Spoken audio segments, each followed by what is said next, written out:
मैं हूं dear John और मेरे YouTube channel science star classes पर आप सभी का हार्दिक स्वागत करता हूं।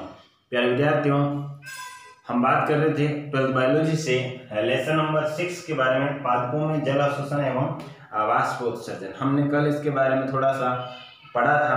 आज हम अगला टॉपिक ले रहे हैं, वो है आपका पादपों में जल अवशोषण। ये पादपों में जो जल अवशोषण है वो कैसा होता है, कितने प्रकार का होता है, इसके बारे में हम आज डिटेल से पढ़ेंगे। तो पादपों में जो जल अवशोषण है, इसको एक वैज्ञानिक है क्रेमर नाम का वैज्ञानिक है। इन्होंने 1949 में पादपों में जो जल अवशोषण है इसको 2 प्रकार का बताया। पादपों में जो जल अवशोषण है इसको क्रेमर ने 1949 में कितने प्रकार का बताया? 2 प्रकार का बताया, आपको ध्यान रखना है। इन्होंने कहा कि पादपों में जो जल अवशोषण होता है वो 2 प्रकार का होता है। ठीक है, कौन सा?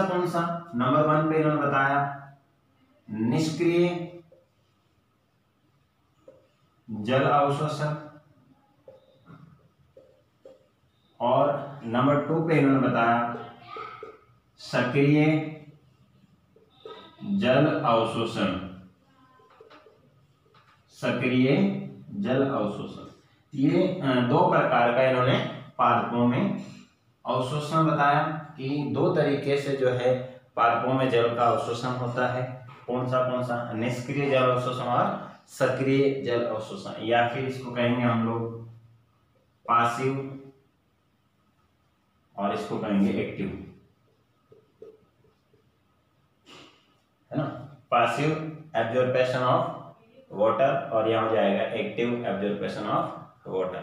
ठीक है, तो ये आपको दोनों ध्यान में रखना है।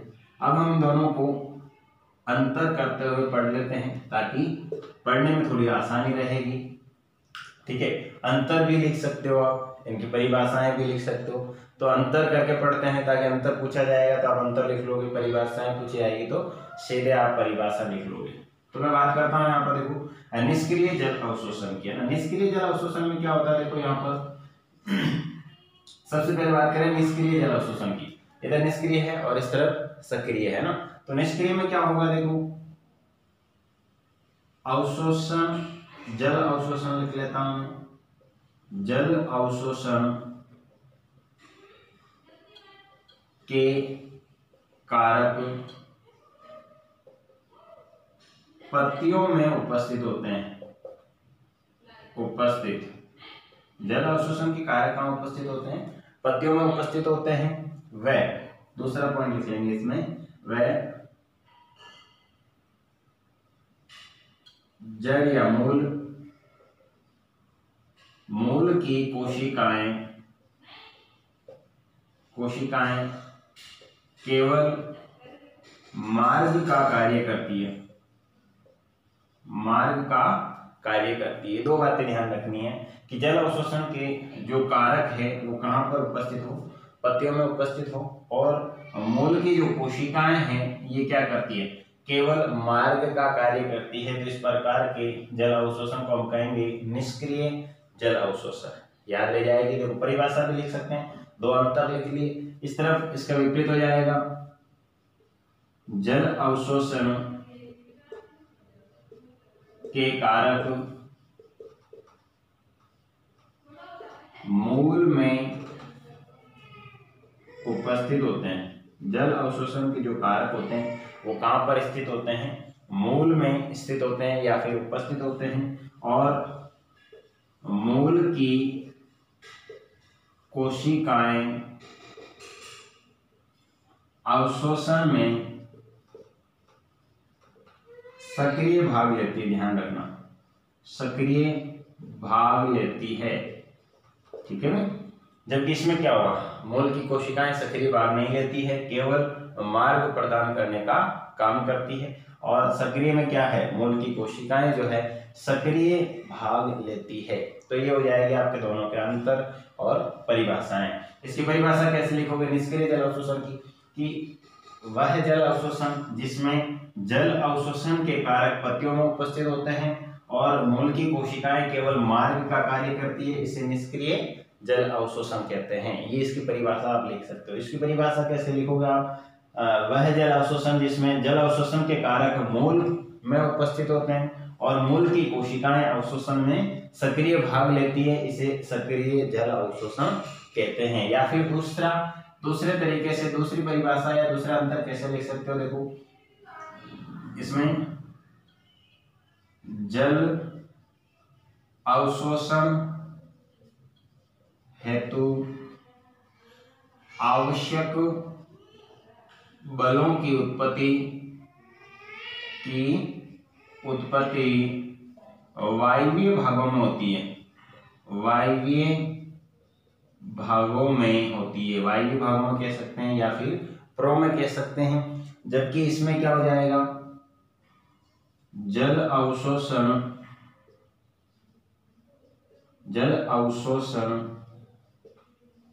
हेतु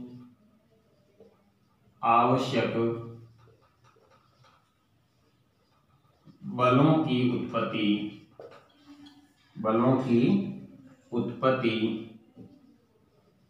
मूल में होती है। ठीक है, कहां पर होती है भाई? आवश्यक बलों की उत्पत्ति मूल में होती है। यहां पर लिखेंगे मूल जो है, मूल की भूमिका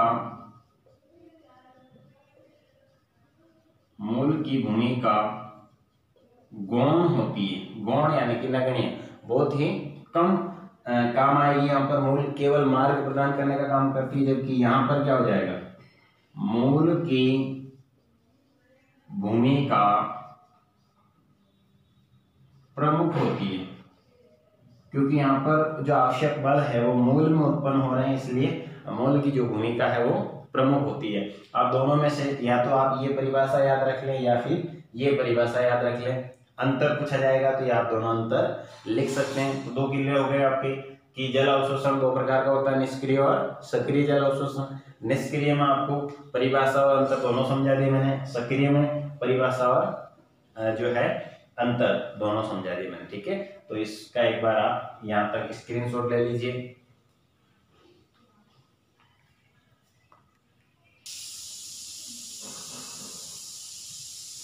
नेक्स्ट हम बात करते हैं जल अवशोषण की क्रियाविधि के बारे में। इससे पहले हमने बात करी कि जल अवशोषण कितने प्रकार का होता है। अब हम बात कर रहे हैं जल अवशोषण की क्रियाविधि। ठीक है, क्रियाविधि को पढ़ें इससे पहले आप सभी से एक छोटी सी रिक्वेस्ट करता हूँ कि प्यारे विद्यार्थियों, यदि आप मेरा वीडियो देख रहे हैं तो आज आपको मेरे लिए एक काम करना है। और वो क्या काम है कि आपके घर में या फिर आपके जो मित्र हैं, आपसे मिलते रहते हैं, उनके पास जो मोबाइल है, आपके घर में माना कि 5 मोबाइल है, तो आज उन 5 मोबाइल में मेरे चैनल को सब्सक्राइब जरूर करें। आप भले उन मोबाइल में मेरे वीडियो को ना देखें, लेकिन उनमें मेरे चैनल को एक बार सब्सक्राइब जरूर कर दें आपके घर में जितने भी मोबाइल हैं। और यदि आप ये आज करते हैं तो मान के चलिए 4 या 5 दिन बाद में मेरे 1000 सब्सक्राइबर कंप्लीट हो जाएंगे और मैं जल्द ही आपके सामने लाइव जो क्लासेज है वो ले पाऊंगा यूट्यूब चैनल पर। ठीक है, तो आपको ध्यान रखना है, आज आपको ये काम करना है कि आपके पास जितने भी मोबाइल हैं, आपके घर में जितने भी मोबाइल हैं या आपके फ्रेंड के पास जो मोबाइल हैं, उन सब मोबाइल में आप एक बार मेरे चैनल को सब्सक्राइब करेंगे। ये आपकी जिम्मेदारी है। मैं अपनी भूमिका जो है बखूबी निभा रहा हूँ, आप भी अपनी भूमिका को निभाइए। तो आ जाइए, हम अगला टॉपिक शुरू करते हैं जल अवशोषण की क्रियाविधि के बारे में। सबसे पहले बात करते हैं निष्क्रिय जल अवशोषण की क्रियाविधि और उसके बाद में बात करते हैं सक्रिय जल अवशोषण की क्रियाविधि के बारे में। तो दोनों क्रियाविधि हम पढ़ेंगे, दोनों को मैंने लिखा है पहले, अंतर के रूप में मैं आपको समझाऊंगा और बहुत ही अच्छी तरीके से आपको समझाऊंगा दोनों क्रियाविधि को। यदि आपसे इसके बारे में पूछा जाए निष्क्रिय जल अवशोषण की क्रियाविधि के बारे में, तो केवल ये पॉइंट लिखने हैं। यदि सक्रिय जल अवशोषण की क्रियाविधि के बारे में पूछा जाए तो ये पॉइंट लिखने हैं। और यदि दोनों के बारे में पूछा जाए तो कंप्लीट ये पॉइंट और ये पॉइंट एक साथ लिखने हैं। तो हम इसको समझते हैं। जैसे निष्क्रिय जल अवशोषण हम पढ़ चुके हैं, अब इसकी क्रियाविधि को समझेंगे। ठीक है, और इधर सक्रिय जल अवशोषण क्या होता है हम पढ़ चुके हैं, अब इसकी क्रियाविधि को समझेंगे कि ये कैसे होता है। सबसे पहले कुछ इनमें अंतर है, वो अंतर जान लेते हैं। सबसे पहले नंबर 1 पे देखो, पादपों में जल अवशोषण की प्रमुख विधि है, प्रमुख विधि है, ध्यान रखना। निष्क्रिय जल अवशोषण जो है वो प्रमुख विधि है, क्योंकि सबसे ज्यादा जल अवशोषण इसी विधि के द्वारा होता है। देखो लगभग कितने 96 से 98% जो है जल की मात्रा अवशोषित की जाती है, किसके द्वारा? निष्क्रिय जल अवशोषण की क्रियाविधि के द्वारा। जबकि इधर बात करें सक्रिय जल अवशोषण की, तो ये गौण विधि है, क्योंकि इसके द्वारा केवल 2 से 4% जो है जल की मात्रा अवशोषित की जाती है। तो ये 2 पॉइंट आपको क्लियर हो गए होंगे। नेक्स्ट है, किसी भी अंग की सक्रिय भूमिका नहीं होती है, ध्यान रखना। इस विधि में कोई भी अंग जो है सक्रिय भाग नहीं लेता है, क्योंकि हमने पढ़ा इसमें पत्तियों में जो है बल उत्पन्न होता है और वो अपने आप पानी को खींच लेता है, तो इसमें कोई भी अंग मुख्य भूमिका नहीं निभाता है। जबकि सक्रिय जल अवशोषण में मैंने कहा था कि मूल जो है इसकी सक्रिय भूमिका होती है, क्योंकि आवश्यक बलों की जो उत्पत्ति होती है वो मूल में होती है। इसलिए हम कहेंगे कि सक्रिय जल अवशोषण की क्रियाविधि में किस अंग की भूमिका सर्वाधिक होती है? मूल की भूमिका सर्वाधिक होती है, क्योंकि यहीं पर बल उत्पन्न होते हैं और यहीं पर जल का अवशोषण किया जाता है। तीसरा पॉइंट है आपके वाष्पोत्सर्जन अधिक होने पर। ये क्रियाविधि कब संपन्न होगी? जब वाष्पोत्सर्जन अधिक होगा, जब अधिक होगा तब ये क्रियाविधि संपन्न होगी। और अधिक कब होता है वाष्पोत्सर्जन? दिन में अधिक होता है रात की तुलना में, तो ये क्रियाविधि हम सीधा सा कह सकते हैं कि दिन में ये क्रियाविधि संपन्न होती है। जबकि सक्रिय जल अवशोषण की क्रियाविधि जो है ये वाष्पोत्सर्जन कम होने पर यानी कि रात्रि में संपन्न होती है। जब वाष्पोत्सर्जन कम होगा उस समय सक्रिय जल अवशोषण की क्रियाविधि के द्वारा जल का अवशोषण किया जाता है। बहुत ही कम मात्रा में 2 से 4% मात्रा में जल अवशोषण किया जाता है। नेक्स्ट है, निष्क्रिय जल अवशोषण की क्रियाविधि में ऊर्जा यानी कि ऊर्जा जो है एटीपी के रूप में काम में लेते हैं, तो ऊर्जा की आवश्यकता नहीं होती है। यहाँ पर किसी भी प्रकार की ऊर्जा नहीं चाहिए होती है। मैं अभी समझा दूंगा क्यों नहीं चाहिए होती है। नेक्स्ट है, सक्रिय जल अवशोषण की क्रियाविधि में जो है ऊर्जा की आवश्यकता होती है, ध्यान रखना। इसमें ऊर्जा की आवश्यकता पड़ेगी, बिना ऊर्जा के जल का अवशोषण नहीं हो पाता। किस तरह से ये जल अवशोषण होता है वो समझ लेते हैं। आइए देखो, जैसे मैं बता देता हूँ कि ये कोई पादप है, ये इसकी जड़ें हैं यहाँ पर, ठीक है, और ये यहाँ पर एक पॉइंट बता देता हूँ, ठीक है, और ये इसमें आ जाएगी पर्णशिराएं। इनको क्या बोलते हैं भाई? पर्णशिराएं बोलते हैं, ठीक है। ये हो गया आपके एक पादप और इस पादप की कुछ जड़, ठीक है। अब हम बात करते हैं, देखो जब मैंने कहा था कि वाष्पोत्सर्जन अधिक होता है, जब वाष्पोत्सर्जन अधिक होगा यहाँ से जो छिद्र पाए जाते हैं, रंध्र पाए जाते हैं, पत्तियों में रंध्र बोलेंगे उनको, तो इनसे क्या होगा भाई? वाष्पोत्सर्जन होगा। क्या होगा? वाष्पोत्सर्जन। और जब वाष्पोत्सर्जन अधिक होगा, है ना, वाष्पोत्सर्जन अधिक होता है तो यहाँ पर ये क्या है भाई? पर्णशिराएं है। क्या है? पर्णशिराएं।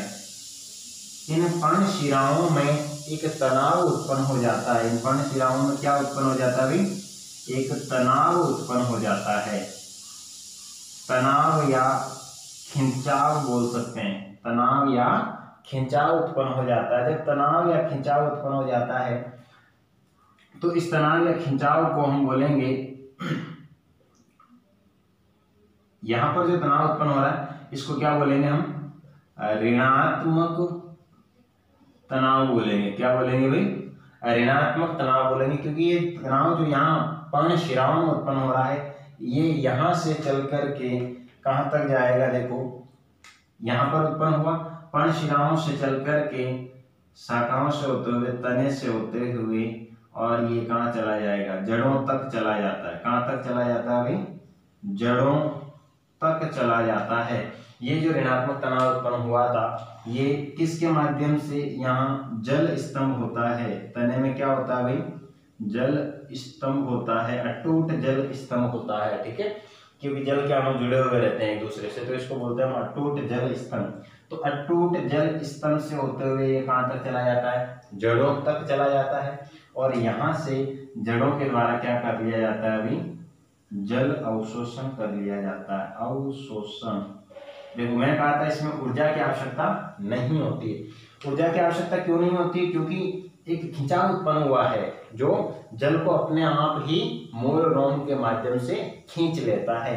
अब एक खिंचाव उत्पन्न हो रहा था, वो जल को अपने आप खींच रहा है। भाई इस तरफ एक कोई दाब लगा हुआ है और यहाँ पर कोई पानी है तो वो इस तरफ खींच रहा है, तो पानी ऑटोमेटिक आ जाएगा, उसके लिए कोई ऊर्जा की आवश्यकता नहीं है, तो इसमें ऊर्जा की आवश्यकता नहीं होती। मैं वापस समझा देता हूँ। अधिक वाष्प उत्सर्जन होने के कारण जो पर्णशिराएं होती है इनमें तनाव या खिंचाव उत्पन्न होता है। इस तनाव या खिंचाव को क्या बोलते हैं?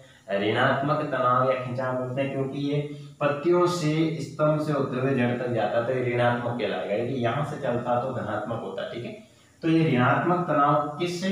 जल स्तंभ से होते हुए कहाँ तक पहुंच जाता है? जड़ों तक पहुंच जाता है, और यहाँ पर जड़ों के द्वारा जो है जल को अंदर की तरफ खींच लिया जाता है, ऊर्जा की आवश्यकता नहीं होती। ये हो जाएगी आपकी निष्क्रिय जल अवशोषण की क्रियाविधि। इस तरफ सक्रिय जल अवशोषण की क्रियाविधि में क्या होता है?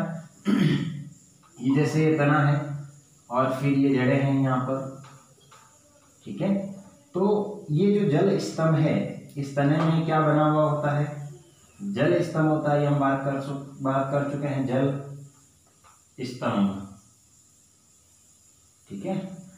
ये जल स्तंभ होता है, तो इस जल स्तंभ से यहाँ पर क्या होगा? जल स्तंभ के अंदर धनात्मक दाब उत्पन्न होता है। क्या उत्पन्न होता है? धनात्मक दाब या बल बोल दो, धनात्मक बल उत्पन्न होता है, और इस बल को हम कहते हैं धनात्मक बल को कहेंगे हम मूल दाब। इसको क्या बोलते हैं भाई? मूल दाब या फिर आरपी, रूट प्रेशर के नाम से जाना जाता है, ध्यान रखना। यहाँ पर धनात्मक बल उत्पन्न होगा, इसको हम क्या कहेंगे? मूल दाब कहते हैं। जल स्तंभ में उत्पन्न धनात्मक बल को मूल दाब कहते हैं। अब देखो यहाँ पर ये मूल दाब उत्पन्न हुआ, ये मूल दाब ऊपर की तरफ जाएगा इस तरफ, इसलिए इसको हम धनात्मक बोल रहे हैं। जल स्तंभ में उत्पन्न हुआ और पत्तियों की तरफ जा रहा है, तो यहाँ पर क्या होगा? देखो ये जो जड़ें हैं, इस जड़ की जो कोशिकाएं हैं, कोशिकाएं ये जल को बलपूर्वक अंदर खींचती है, ध्यान रखना,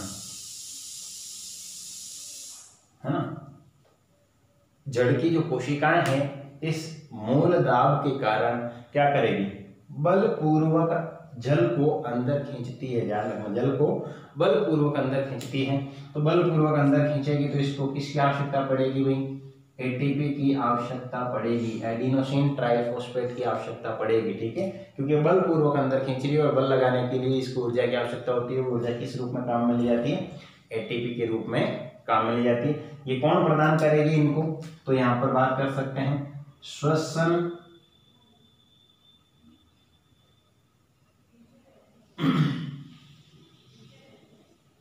शील कोशिकाएं। जड़ की जो श्वसनशील कोशिकाएं होती है वो इनको एटीपी प्रदान करती है, और एटीपी के माध्यम से जो है जल को अंदर की तरफ खींच लिया जाता है। ये है आपके सक्रिय जल अवशोषण की क्रियाविधि।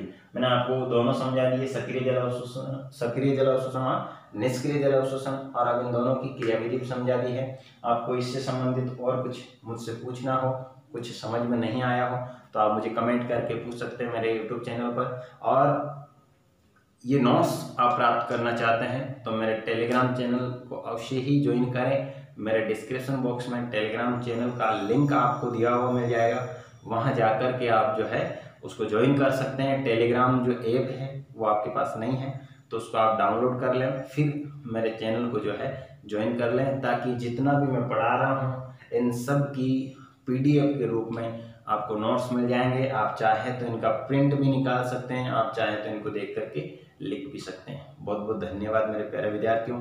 देखते रहिए, पढ़ते रहिए, बने रहिए।